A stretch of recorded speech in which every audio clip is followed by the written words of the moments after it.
Jeff, thank you very much, Jeff. Bill Lee, thank you. Governors, all governors. Brad Little. Brad, thank you very much. Where are you, Brad? Hi, Brad. Jim Pylan, thank you very much, Jim. And Kim Reynolds. These are all people very interested in education. And I even see Dan Patrick over there, my friend Dan Patrick. We're joined also by Representatives Tim Walberg and Virginia Fox, Rick Allen, Michael Rulli, and again, Dan Patrick. Thank you very much, Dan. You've been a great friend of ours.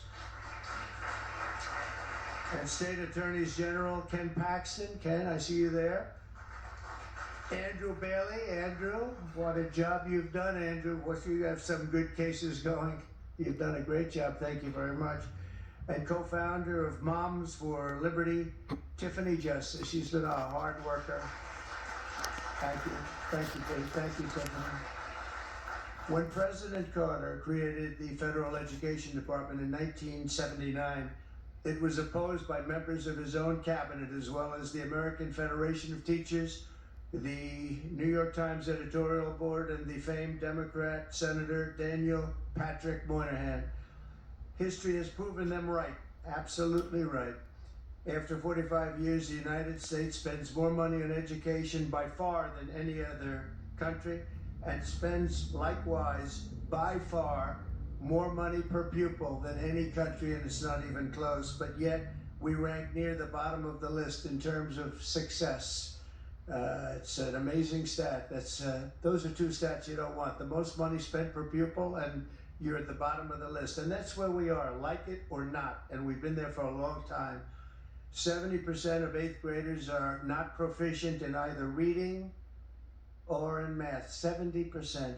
40% of 4th graders lack even basic reading skills, can't read. Students in our public elementary and middle schools score worse in reading today than when the department opened, by a lot. In Baltimore, 40% of the high schools have 0 students who can do basic mathematics.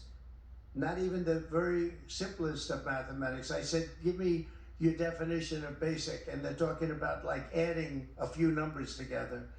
Despite these breathtaking failures, the department's discretionary budget has exploded by 600% in a very short period of time, and employs bureaucrats in buildings all over Washington, D.C. And as a former real estate person, I will tell you, I ride through the streets of Washington and it says Department of Education, Department of Education. I said, how do you fill those buildings? It's crazy what's happened over the years. I'm pleased to report that after offering these federal employees 2 generous buyout options, and they were very generous, and they're good people, but they were very generous. My administration has initiated a reduction in force, and we're already cutting numbers that were really surprising to a lot, that we were able to do it so successfully. And we've cut the number of bureaucrats in half. 50% have taken office, which is great. Thank you.